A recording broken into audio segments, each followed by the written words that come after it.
Here we go. All right.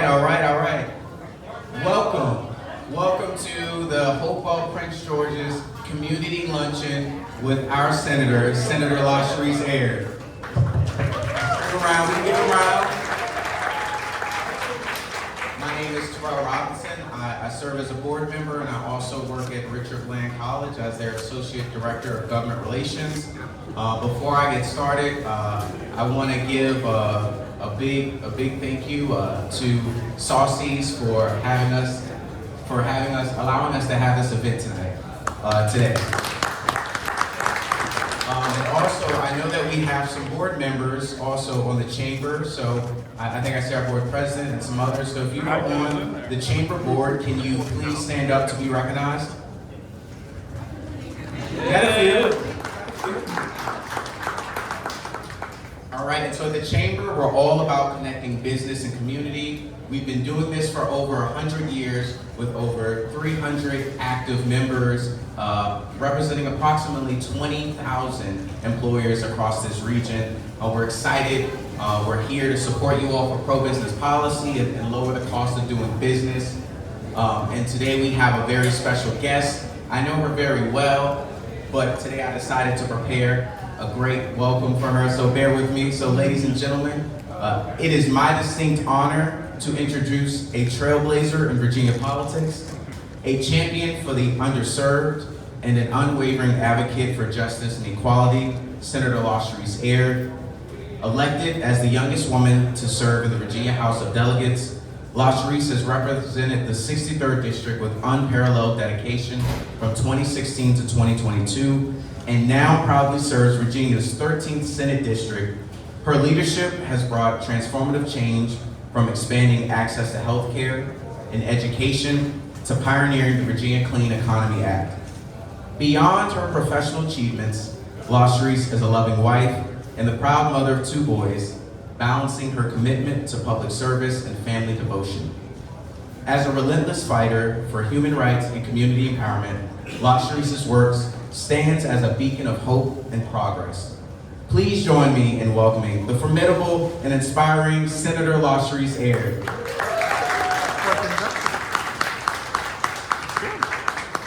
Well, I don't know what to say because I wasn't nervous at first, but now I feel so much pressure by Terrell, so I'll have to try and live up to that introduction. Again, thank you so much to the Hopewell Prince George Chamber of Commerce for seeing fit to not only invite me to participate in this meeting, but to also give you a legislative update. Your state government has been quite active, and I'm hoping I can capture that in the time allotted. I also want to thank Saucy for allowing us to have this conversation here. Someone mentioned to me that there's quite the crowd, and I should be excited. I really think it's about the lunch and not me, but I hope to make both worth your while. And so let us get into the presentation. If you'll give me the next slide, please. So what I thought I would do today is give you an inside look of the 2024 General Assembly session. But before I do that, I thought I should always start with, and you've heard some from Terrell, but who I am. Because as the representative for all of the city of Hopewell and Senate District 13 in its entirety, I feel that it's important that you always see the lenses in which I arrive at the issues that I'll be discussing, as well as the approach that I try to take when I'm considering policy. So as you heard before, any title, senator or otherwise, I am a mom to 2 boys, Blaine and Blake. They are 12 and 16, and it's almost hard to believe that they were beneath my waist when I began this journey, being elected in my late 20s, to now they are both towering over me, entering the 7th grade and entering the 11th grade. But also in addition to that, like anybody else, I'm a working professional, over 10 years of experience in higher education administration. And then there is the political work, serving in elected office. I'm very proud to be before you at this chamber, but also having been recognized by the Virginia Chamber of Commerce on a number of occasions for the work that I have tried to center in supporting distressed communities, making sure that economically vulnerable communities aren't left behind, and that we get the same types of support that you might see around the state. Next slide, please. And so before we get into the legislation, I thought I'd give you perspective on what I am legislatively obligated to do. So at the start of each new General Assembly session after an election, we are appointed to boards and committees and commissions. During the legislative session, which on an even year runs for 60 days, and in an odd year runs for 45 days, the 60 days considered the long session, we all get new appointments. In the state Senate, we have 9 standing committees that legislation is filtered through. I'm very fortunate to serve on 5 of those. A bit of a heavy load, but education and health, transportation, health and human services, and a few others. But in addition to that, when we are not in the legislative session, although we are a part-time General Assembly, we continue to work in the interim on legislative boards and commissions. I have to try and look because I forget some of these, but through the Senate, I have been appointed to the Virginia Tobacco Revitalization Committee, which is a grant allocating entity to those localities that have a footprint in the Tobacco Commission, the Joint Commission on Technology and Science, the Commission on Fentanyl and Heroin Enforcement Task Force, which I hope it's self-explanatory, but as you know, we are seeing around the Commonwealth a significant rise in families, and particularly young people, being impacted by fentanyl and heroin. And fun fact, not fun, not great, the highest number of individuals experiencing overdoses right now are young people. I won't forget when the Secretary of Health and Human Services came to me and said, have you talked to your own children about fentanyl and heroin and the ways that they can show up in this day and age? And I haven't. You know, having what I would say a traditional drug conversation has occurred, but not specifically fentanyl and heroin, which is showing up in candy-like form in our schools. And so that enforcement task force is very important to me. And then lastly, the Virginia Behavioral Health Commission, which is shorthand known as the Dees Commission, which is centered around trying to make sure the Commonwealth right-sizes its mental health services and resources available to the community. National boards and commissions are, as you see there, through national organizations. Next slide, please. And so about Senate District 13, many of you may recall that not long ago we went through something called redistricting, and so that really transformed the Commonwealth of Virginia's electoral map to the point where this past session we had more new members in the House and the Senate than we've ever had in the history of our General Assembly. And that is because when they conducted redistricting, which only happens every 10 years, they did not take into account where elected officials currently live. They did not take into account partisan lean. They literally just redrew the lines based on, or attempted based on compactness, communities of interest, shared interests of that nature. And so previously this was not the Senate district that Hopewell belonged to, and it was not in the shared localities that you see here. So Senate District 13, the largest locality in it is Eastern Henrico, Highland Springs, Varina, and Sanston. And then it stretches to pick up Charles City County, all of it. It picks up all of the city of Hopewell. It picks up all of Prince George County. It picks up all of Sussex County, all of Surrey County, and then part of Dinwiddie County, the portion most closest to Petersburg. So it's a fairly large district, but a good mix of urban, rural, and suburban. Next slide, please. And I think it's important, I just want to mention that I reference that because I think as I ask my constituents to hold me accountable, I want you to know holistically what's inclusive in the district so that you know the shared communities of interest that you are paired with. So legislative overview, let's get into legislation. There are a few things that I wanted to talk with you about today. And I'm gonna pop my collar a little bit because I'm a freshman in the state Senate, but I can take a victory lap on a lot of work that we got done in just 1 year alone. And so if you've ever heard me speak about the issues that are important to me, I usually frame them from the issues that are important to the localities that I represent.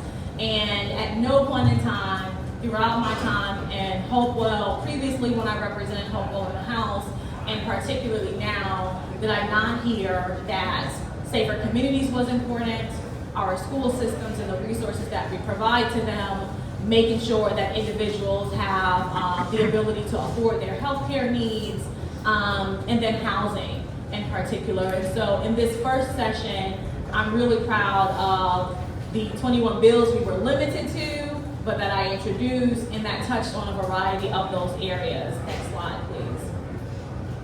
And so I also am going to get into this a bit more, but you know we have a $3 billion budget in the Commonwealth of Virginia. And I'm proud that I was able to secure $22 million of that for our district in just my first session. And I don't know if you know about the legislative process, but it's no small feat to be able to get your funding priorities included in the budget, particularly as a freshman. And so I'm excited to get into what some of those investments are going towards in a minute. Next slide, please. And so I always tell my constituents that you can always tell what a state cares about by how it spends its money and where it makes its investments. This is just a brief overview of the financial standing of the Commonwealth of Virginia, which is a very good one. We were able to not only bring in more than our expected amount of revenues, we generated beyond that, but then we were also able to meet our obligations to make sure we are fiscally sound as a Commonwealth, making our contributions to the rainy day fund, making sure that we are setting aside monies to meet our required financial demands. And so I'm very proud that this particular session, we had two very brand new, kind of finance chairs in the House of Delegates. You had Victorian, and in the Senate, you had Louise Lucas from Portsmouth, and they did a fantastic job in getting our budget fiscally sound. So this chart that you see, if you can see it, is broken down in three ways. Every December, the governor is able to introduce his own budget. That is his first attempt at determining where the Commonwealth should be investing its dollars and what it should go towards throughout the General Assembly process. And I always say there's three things that the General Assembly is responsible for. That is adopting a budget, that is passing laws, and that is appointing the judges. After the governor has presented his budget, then it is the requirement of the House of Delegates and the Senate to make their own proposals, negotiate, come to an agreement on the General Assembly's budget, and then send that back to the governor. You might be wondering why we have had so many special sessions this particular year. We have the 60-day session, which I mentioned before. You have the April reconvene session, which is constitutionally mandated. But then you saw us come back in May to come to an agreement on this budget. You know that the House is going into special session on Friday to address VMSDEP, which we're going to talk about. And then the Senate, the body I belong to, is going into special session on Monday. These things are occurring because when there is disagreement among the negotiations, and we don't meet the timeline we're required to, we come back and continue to try and get it right. And so you see the General Assembly pass a version of their budget. In the November session, the governor made amendments, and then we came back in May, and largely that budget reflected the governor's amendments in that final column. Next slide, please.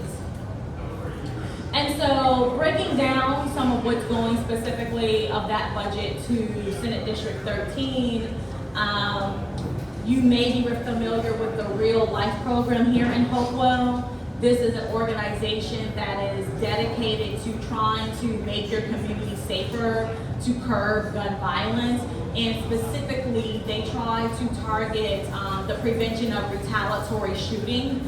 I don't have the data in front of me, but can get that to you. It's my understanding that Real Life has been tremendously effective in preventing additional shootings that could have occurred. So one of the things that we did in this session was not only get additional funding to keep their work going here locally, but the neighbor that we have, the locality that I represent in Petersburg, they also have a need to have some sort of crime prevention mechanism in place, and Real Life will be doing that work there.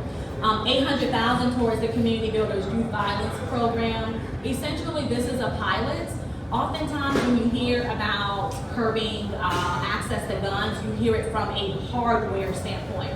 How do we limit high value magazines? How do we make sure these weapons don't get into the hands of people? Philosophically, I believe, how do we get even ahead of that? How do we specifically put programs and resources in place that allows young people, or even your most vulnerable that might turn to unsafe means, how do you make sure they don't ever feel like their back is up against the wall in such a way that they have to take that route to begin with? And that's what the Community Builders pilot program does, and it focuses on working from within the schools. And so my goal is, right now, this is for Petersburg and for Roanoke. I'm hopeful that if the pilot is successful, we can have it in other places. And as it pertains to that money, there are metrics that must be met in order to ensure the money is used in the right way and we can measure the success of the program.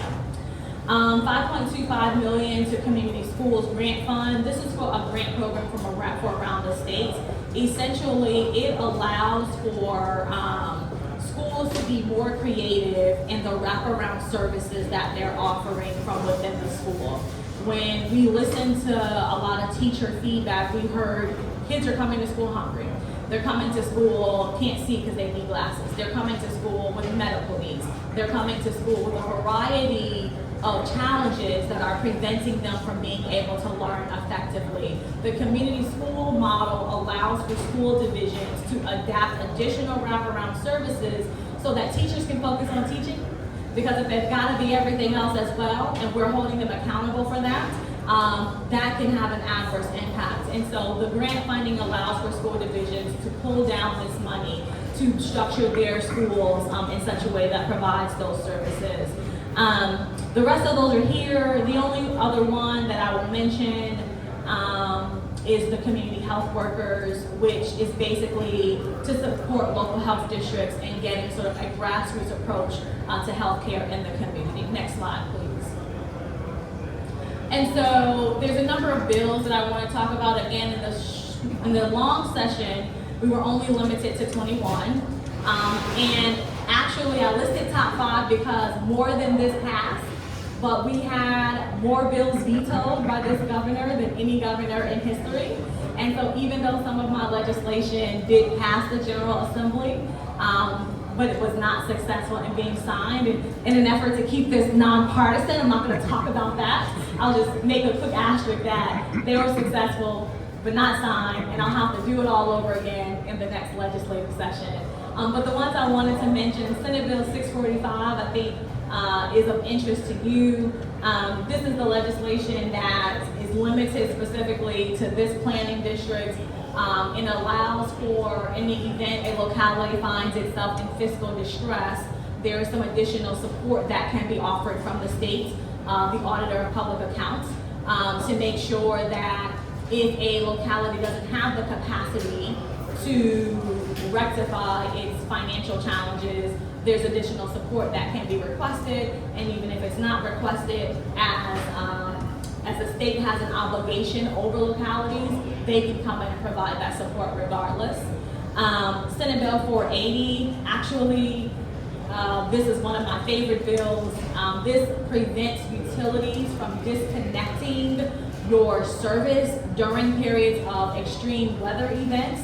Like all this week, it's been in the high 90s, as well as during public health emergencies.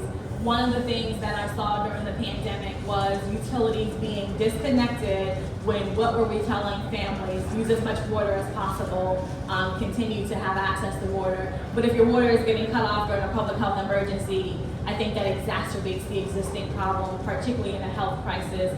And our legislation specifically says if it's 92 degrees or higher, or for the winter, I think that temperature is 32, your utility cannot be disconnected. And so July 1, all of these go into effect. Senate Bill 484, we talked about community builders already. Senate Bill 488 is around families who have children that are experiencing behavioral health challenges. Right now, in the Commonwealth, parents were unable to receive compensation if they are serving as that caregiver for their child. And we were hearing that they were facing unnecessary burdens to the point where you had to prove that you were the best individual to care for your child. And so this legislation now says that not only if you are saving the Commonwealth money because you're not hiring somebody to do that work, but you're doing that work yourself, you can be compensated, and it removes some of the burdens that families taking care of disabled children were experiencing to allow for that to be more accessible. And then we also talked about community schools already. Next slide, please.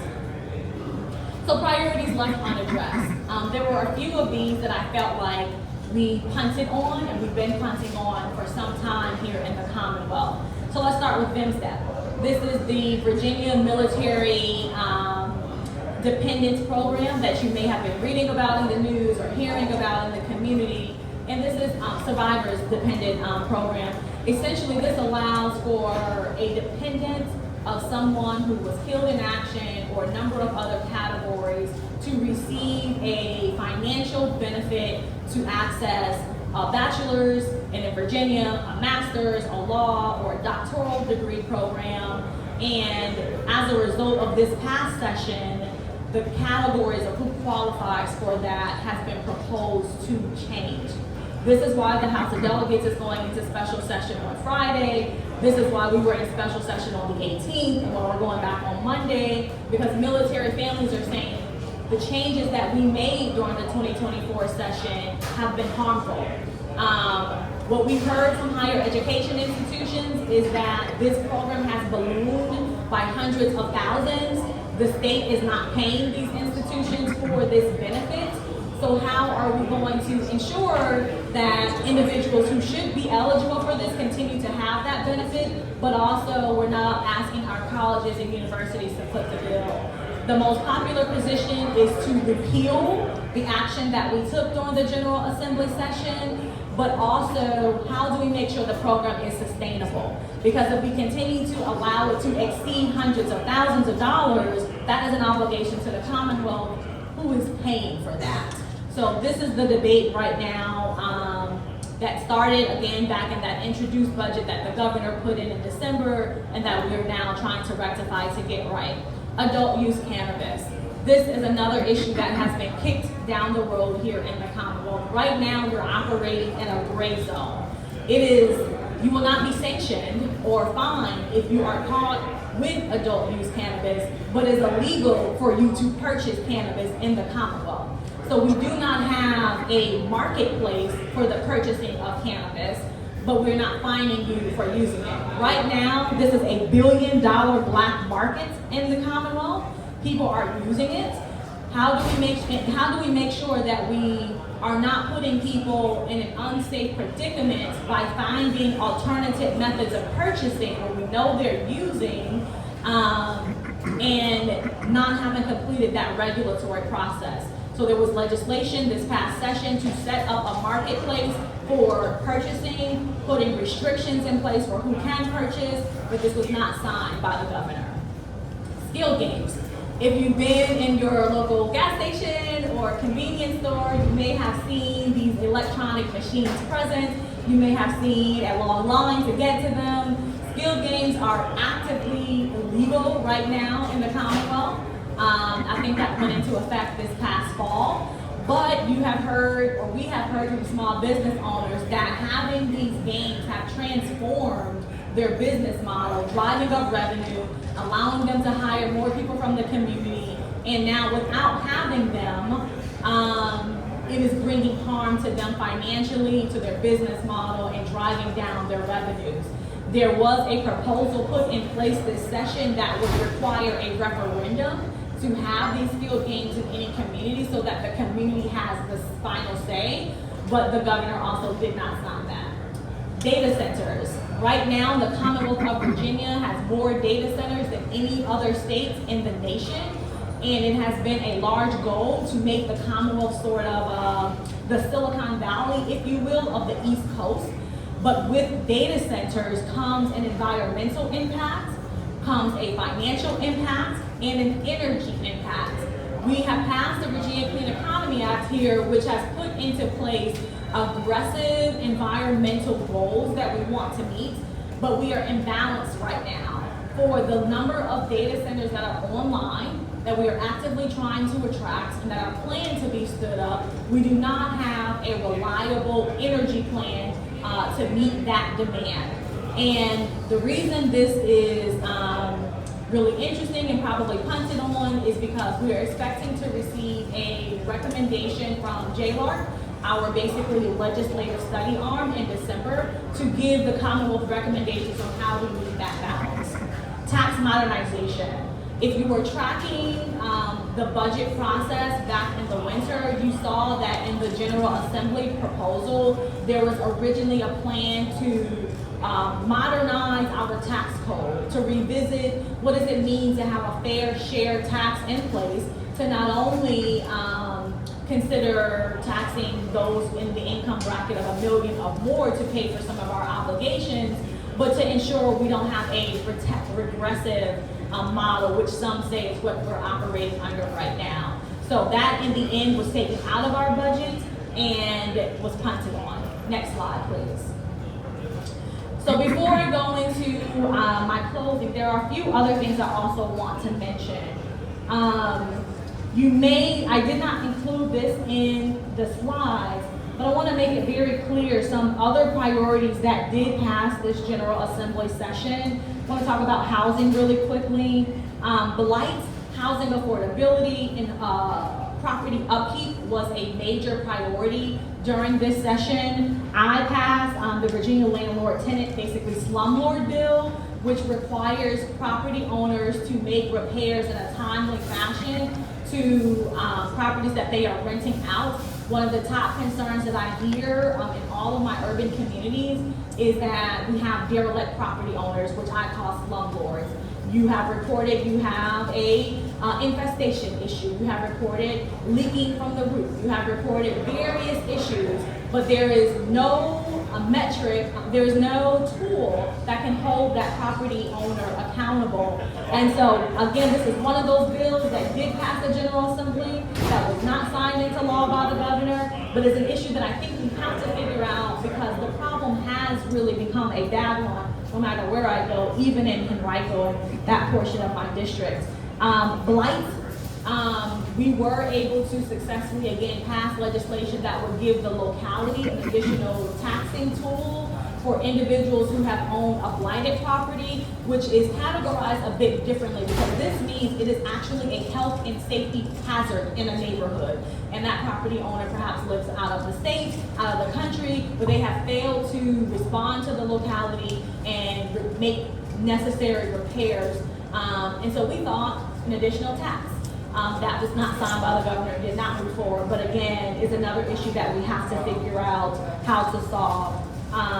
Criminal justice reform, there were a number of bills passed on that front.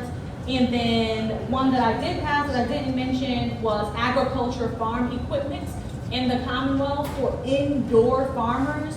They were receiving a tax for equipment that was used indoors for some reason, even though it's still agricultural equipment, because it's not outside, it wasn't receiving the tax benefits. So we did pass that to correct the code to say whether you're indoors or outdoors, if it's agricultural equipment, you get the benefit that it was intended for.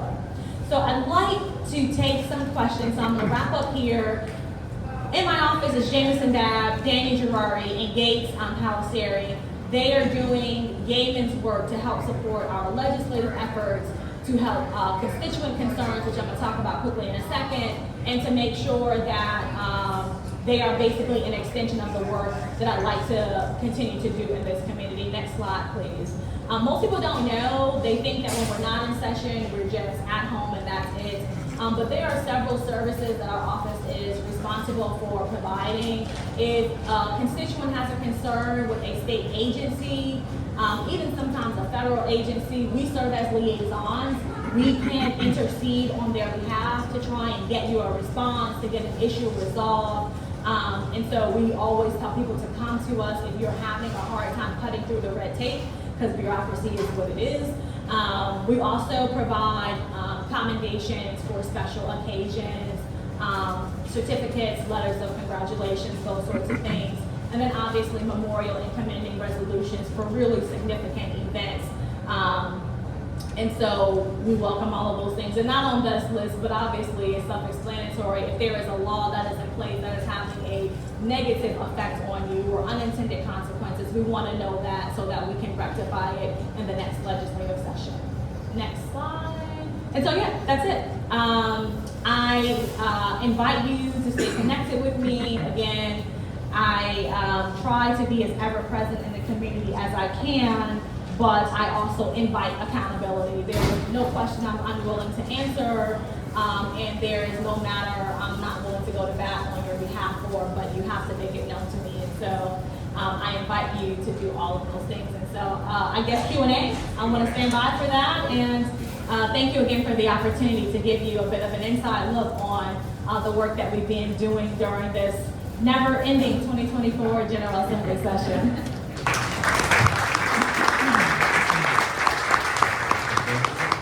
Any questions? All right, hands are up. I'm assuming the data centers are to be used for AI. And with the growth of AI and then moving into AGI and recursive AI and all that sort of stuff, is the state doing anything to address like the safety concerns that everybody has? And other than the environmental aspect, is the state actually doing anything on that? I swear I didn't plant this question, but I'm so excited you asked it. I don't know if you saw in the beginning all of the tech committees that I'm on, but that is because this issue is my nerdy, geeky, favorite subject to be talking about. So probably for about 4 years now, I have been screaming from the rooftop about the need for the Commonwealth to put guardrails in place regarding how we are interacting with artificial intelligence. My biggest concern is by the time this becomes a kitchen table issue, it will be too late.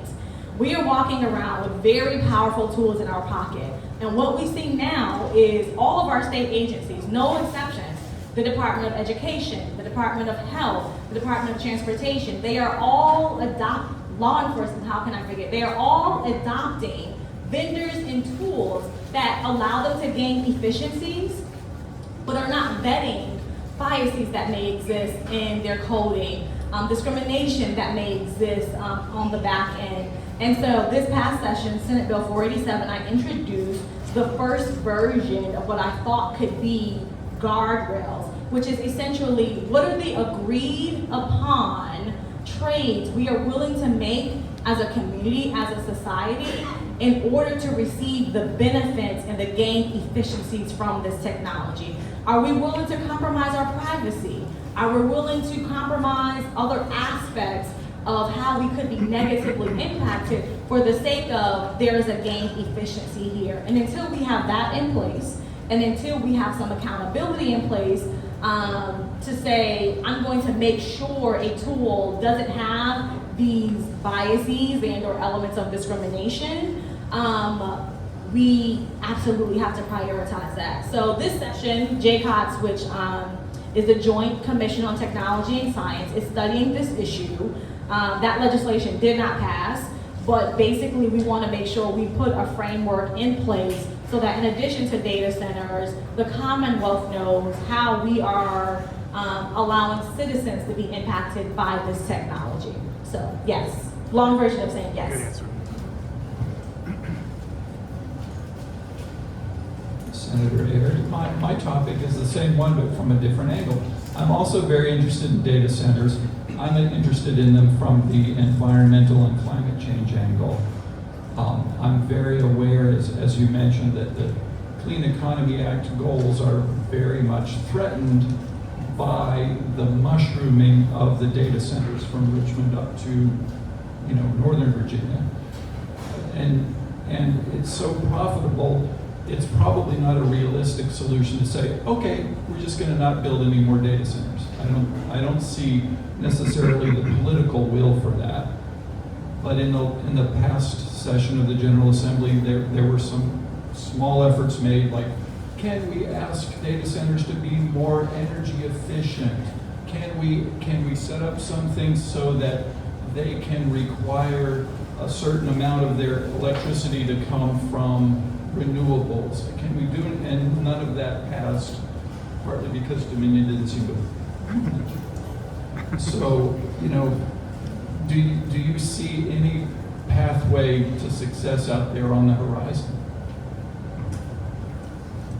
So this is why I get to call it the inside look, because I get to give you a bit of the sausage making that went on in those decisions. So from the outside, it looked like the General Assembly shot down every effort and every attempt to regulate from the environmental standpoint data centers. And to get everybody up to speed really quickly, the main environmental concern that often exists is when data centers were originally being set up, they use a significant amount of water to keep them cool. They operate off of, for redundancy's sake, they operate off of fuel structured generators, which are required to be tested and run every so often, which, as you know, is then pollution into the air. Also, when those generators are running, you get sort of noise pollution, if you will, depending on where they're located, and then plain out energy, the energy that they are using. It's my understanding that because JLARC, our Joint Legislative Audit and Review Committee, this is the entity that produces all of the studies and recommendations for the General Assembly, we knew that they were planning to put out a report in December with recommendations. The General Assembly opted not to get ahead of that research, to get ahead of those recommendations. So we asked to hold the line on all data center regulatory legislation until we knew exactly how these data centers are impacting the Commonwealth and the best recommendations from what has worked in other places and what our needs are here. The only other thing that I will say is I do feel optimistic because in Henrico County, there are a number of data centers in existence, and they also just recently passed a plan to stand up additional data centers. And what we're already seeing is some of these data centers changing their models. So that need to use this significant amount of water to keep cooling, they've already changed the way they operate so that they're not using the water. However, that is driving up energy, of course, because they're still finding another mechanism to keep it cool. For the noise issue, they are putting sound barriers in place or trying to locate these data centers that are sort of out of the residential community so the noise isn't as impactful. And there has been some debate about whether there can be monitors and sensors put in place to how the air quality is being affected when they are testing and run those diesel generators to see if that is driving the air quality in such a way that it's having a negative impact even on those neighborhoods that are not within the immediate vicinity of the data center. So to answer your question, I do feel hopeful once we get those recommendations. And I don't think, because Northern Virginia is an entirely different beast, and I can tell you right now, for the voters in that area, this is their number one issue because they have double the data centers that we're seeing downstate. I don't think it's going to be an option to not address this issue.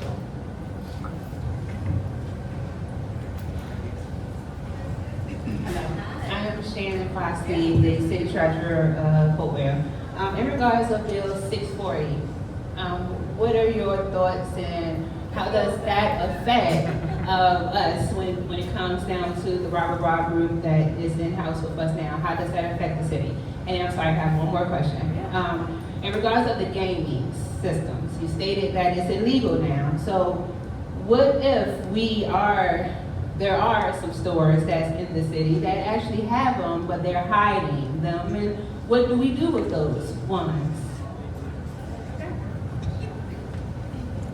So I'll start with the less complex first. For the gaming systems, They are allowed to have them in their stores still, but they are supposed to be unplugged and turned around. That is my understanding of what they are permitted to do at this time. So if you have a convenience store or a gas station where the machine is fully operational and or it's not unplugged and they might be like sneaking in a liability here and there, then you're supposed to report that to law enforcement, and there's a whole process for that, or a process that they go through at least. But the rule right now is that they are not to be plugged in and they are not to be facing in such a way that allows them to seem as though they're operational. So I hope that answers your question. Relative to, I guess you're talking about the APA legislation. I hope so. I don't have the bill numbers memorized. I'm sorry. Is that 645 or? Yes. That's the one? Okay. So essentially, the sole purpose of this legislation is to make sure that cities like Petersburg that have been in fiscal distress before, and by the way, let me also say, there are a number of localities that are on the fiscal distress list. So I don't want to give the appearance that the terminology fiscal distress is synonymous with those two entities, because it's not. But the sole point of this legislation is to make sure a locality has the support that it needs when it finds itself in a position where it's unable to rectify its books. I understand that right now there is a turnaround emergency manager that has been on the ground working with the city of Hopewell. In that instance, there is no role for the state to play. The state, the APA, the auditors, they have a whole list of steps that they must take of working with the city to make sure the city has a plan to rectify its finances once it becomes aware that there's an issue, before they come in and say, looks like the bleeding is still going on, looks like you have no plan to stop the bleeding, let us help you. Because in the Commonwealth, you're not able to allow a locality to fall into bankruptcy.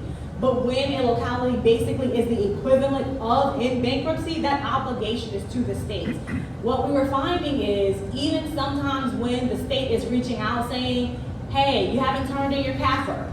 Hey, you've not, given us indicators that you're financially sound. What's the plan? Some of them don't respond. And when they don't respond, there was no tool in place, no mechanism for the state to say, before this gets worse, let us find something that we can do to help.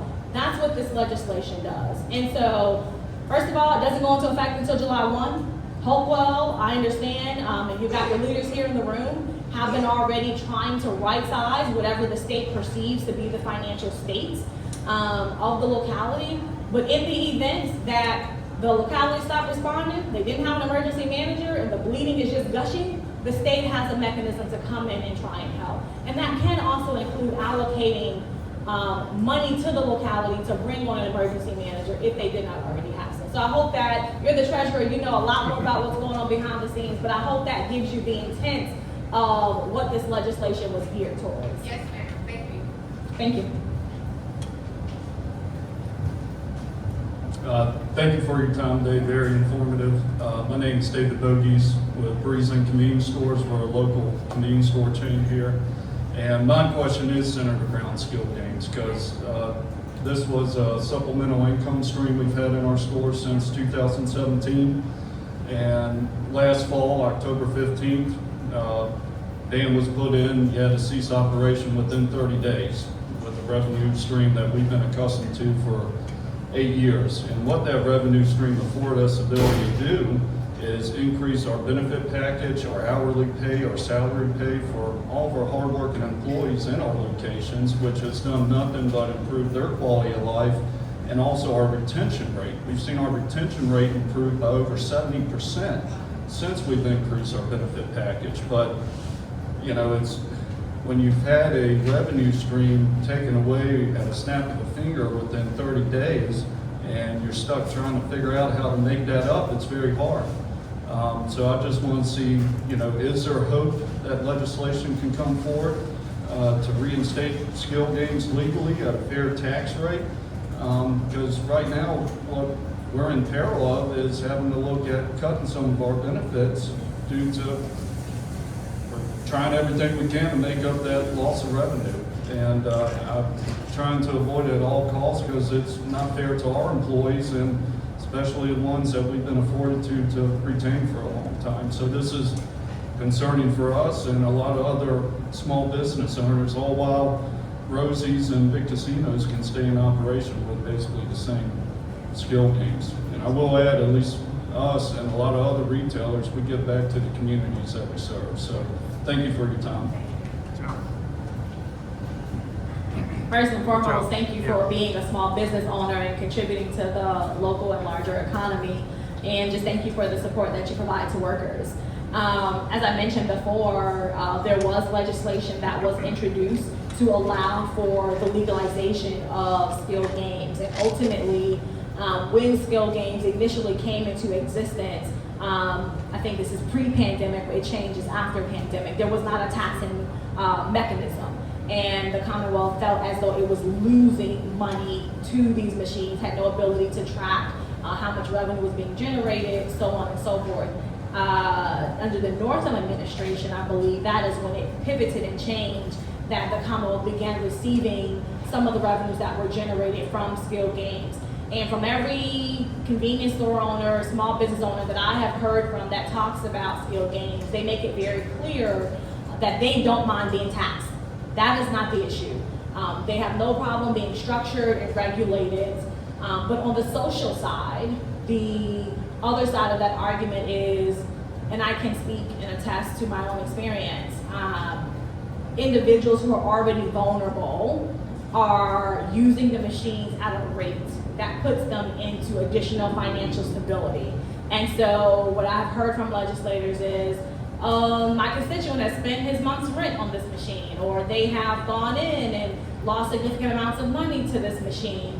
And there's a philosophical debate around whether or not that's the state's obligation to mind and manage, or if it is, what do you put in place as protections against that occurring? I voted for skilled gaming legislation to be regulated, and for communities to have the final decision. When the governor did not sign that legislation, he did make a commitment to say that he would be willing to try and find a resolution in the interim, which we define as after the General Assembly session ends and through to December before we go back into the next session. We have had 2 special sessions now and the legislation has not come up, but the main patron of the legislation is Senator Aaron Rouse, one of them anyway, Senator Louise Lucas in the Senate. They're continuing to push for the General Assembly to come back and give small business owners, if we're not gonna do it, tell them that. Let's not string them along so that they can make sound financial decisions. But right now, I can say that there seems to be a commitment to bring the legislation into a special session and get to resolution. One of the governor's main sticking points of this is for a referendum to allow for a locality to put this on the ballot and have them decide. Some of the controversy around that is then you get a fragmented framework around the Commonwealth of one locality is allowed, another locality is not, and there are some challenges with that as well. And so it is my hope that we can get into a special session and bring resolution to the issue. Thank you.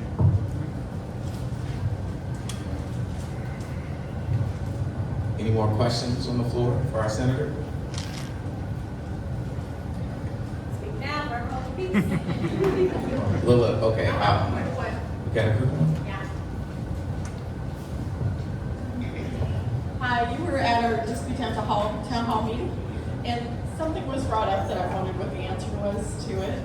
There was a pastor there citing that there was a church very close to the predicted casino site. What happened with that information?